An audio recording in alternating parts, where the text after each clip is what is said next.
Thank you. Good morning, everyone. Happy Sunday.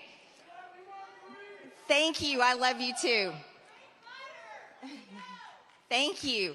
Well, some of you might have seen that I was on 60 Minutes. It's not a show that I usually watch, but I was on there. And one of the things that Leslie Stahl could not understand was why I called the Democrat Party the party of pedophiles. Yeah. So I've written a little explanation to help explain for those that can't see it and don't understand why I say the Democrat Party is the party of pedophiles. But I've done it in a little bit of a style that many of you in the room will recognize, and it's going to be sort of like a tribute to Jeff Foxworthy.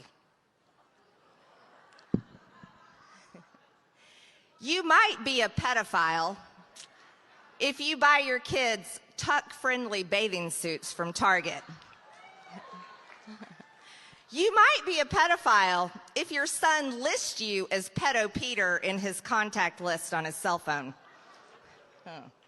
You might be a pedophile if you think your student's reading list should include the book Gender Queer. You might be a pedophile if you have more LGBTQ, pride, and trans flags in your classroom than the American flag, or why do you even have those flags in your classroom? You might be a pedophile if you tell your students not to tell their parents the special name you gave them. You might be a pedophile if your most played song on Spotify is We're Coming for Your Children by the San Francisco Men's Choir. You might be a pedophile if you were calling the great new movie Sound of Freedom a QAnon conspiracy theory.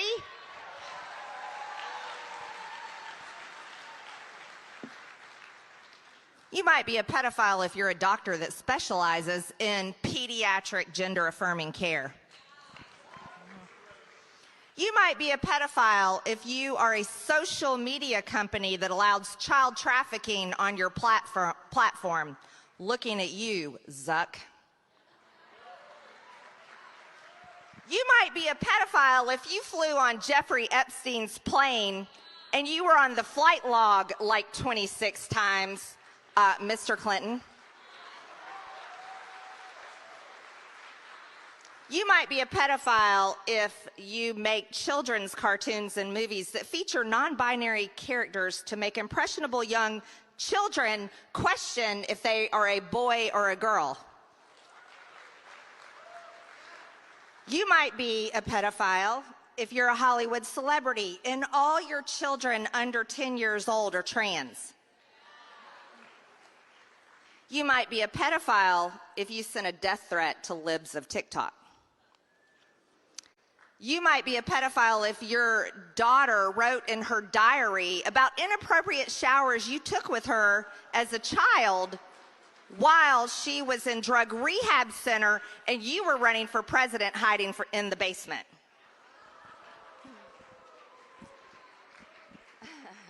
You might be a pedophile if you were caught on camera repeatedly sniffing strangers' children over and over and over again.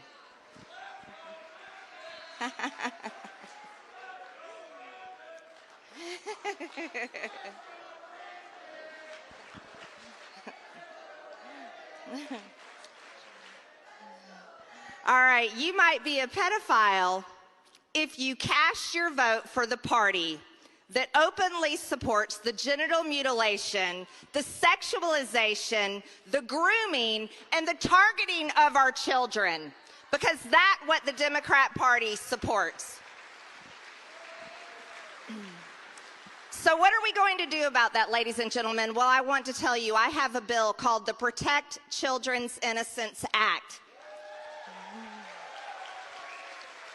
This bill would make it a felony to perform so-called gender-affirming care on any child under the age of 18, because children under the age of 18, they are not old enough to legally vote.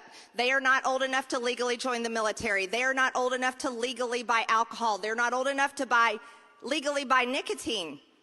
They're not old enough to legally get a tattoo on their skin. And it should be a felony. People should go to jail for amputating children's body parts.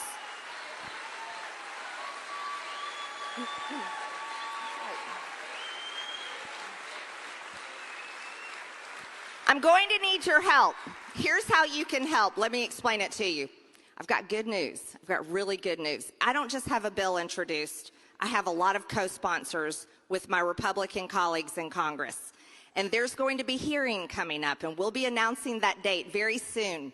So I want all of you to watch, but I want you to contact your Republican representatives and tell them you want to see Marjorie Taylor Greene's bill, the Protect Children's Innocence Act, passed. You want to see it a law. You want to see to it that we end this evil, barbaric practice of genital mutilation on children, because our children are from God, and it is our duty as Republicans to protect them.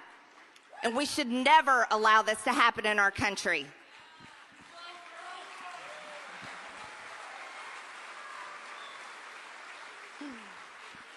That's the first war. It is a war on our children. But I want to talk to you about a war I'm very concerned about. Last week in Washington, D.C., Congress spent the entire week debating the National Defense Authorization Act. This is a funding bill for the Department of Defense that happens every single year. It's the most important bill that we put together. The Department of Defense website states the mission is clear. The mission of the Department of Defense is, number one, to deter war. Number two, to protect our nation's national security interest. And so when I looked at this bill, I looked at it very simple. I looked at it through the mission of the Department of Defense. But my problem with the NDAA as it stands right now is that it has funding for a war in Ukraine. And that does nothing to protect our borders. And that's your hard-earned tax dollars. Now, let me tell you the great things about the bill. The NDAA, as it stands right now, the Republican bill, gives the military personnel, our great men and women who serve, a pay raise, a good pay raise for the first time they've had in 30 years. And they deserve it. We fought this week and we removed transgender treatments in the military. We fought this week and put the Hyde Amendment in the NDAA so that none of your tax dollars fund abortion or abortion vacations. And Republicans worked hard to make sure that DEI and woke policies are removed from the military, because that does not belong. We're funding them with equipment. We're funding them with ammunition. We have to build it back up because Biden's war in Ukraine, a proxy war with Russia, has depleted our military. Our military is the weakest it has been in decades and decades. And we all know that the only way to achieve peace is through strength. But let's talk about something. I'm going to tell you something very serious. The way I see the Ukraine war, and I have never voted to send any of your money to Ukraine. I'm one of only a few.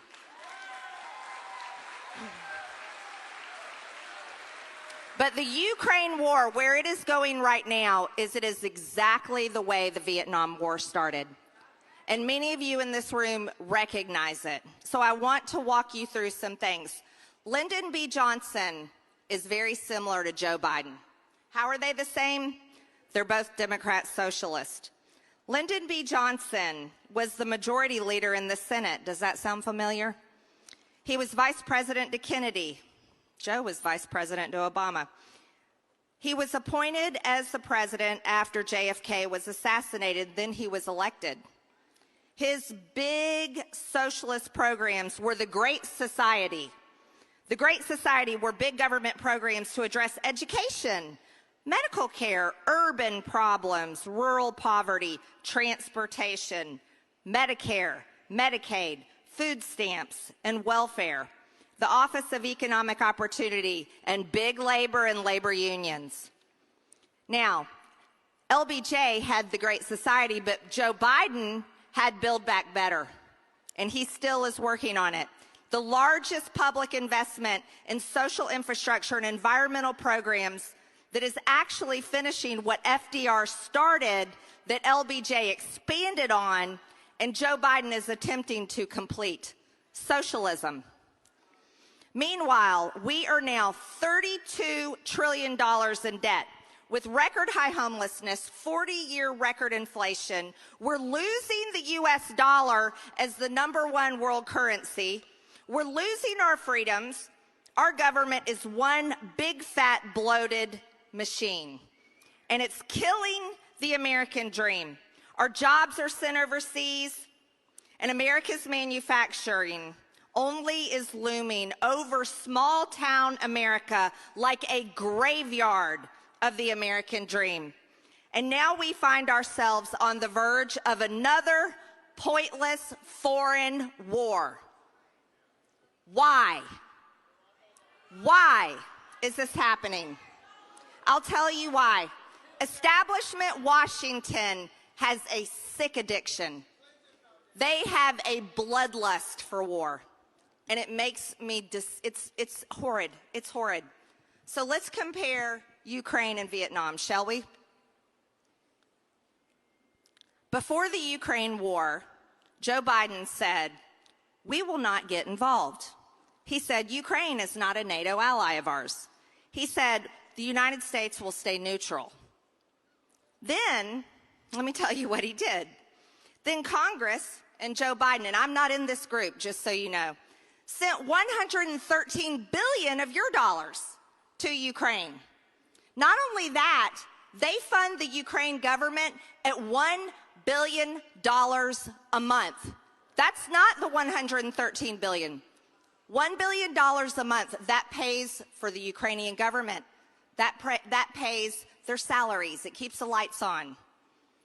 While Zelensky runs around in a green t-shirt. Now, Joe Biden wants to send F-16s. He wants to send cluster munitions. I had an amendment on that last week and it failed. I tried to stop it. I had an amendment on stopping F-16s. It failed. Long-range missiles. I had an amendment on that. It failed. Because I do not believe our Department of Defense mission, which is to deter war, sending more war machines and more money to fund war, does not deter war, ladies and gentlemen. It causes war. It increases war. The United States should be about making peace. President Johnson, Lyndon B. Johnson, when he was running for president in 1964, you know what he said on the campaign trail? We are not about to send our boys 9,000 to 10,000 miles around the world to do what Asian boys should do at home. Then, 1 year later in 1965, there were 184,000 United States troops in Vietnam.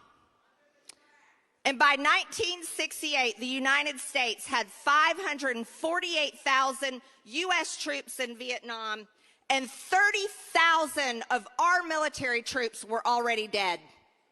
So you see where it starts, and you see where it's going, and let's talk about how it ended up.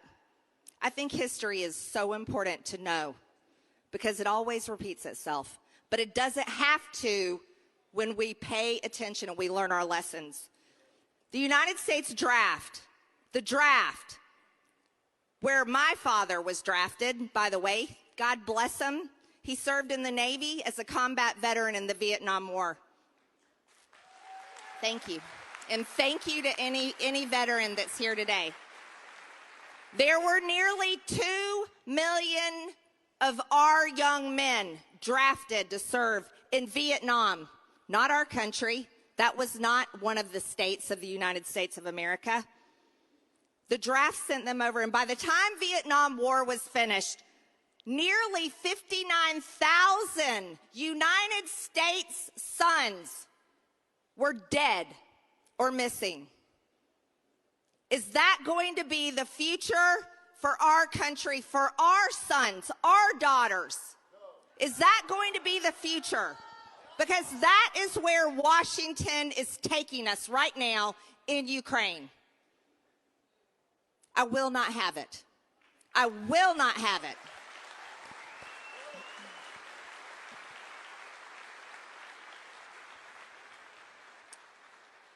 The good news is the NDAA is not finished yet. We will have final passage more than likely in the fall. The good news is I have another chance to fight for our military, to fight for our country, because I'll be serving on the conference that will be put together between the House and the Senate. And I've been appointed to that conference by the Speaker. And this is where I get to go and say, no abortion in the military. This is where I get to go and say, no transgender surgeries in the military. This is where I get to go and say, fund our military and make it the strongest military in the world so that we can have peace. And this is the place that I get to go and say, no more war in Ukraine, Lindsey Graham.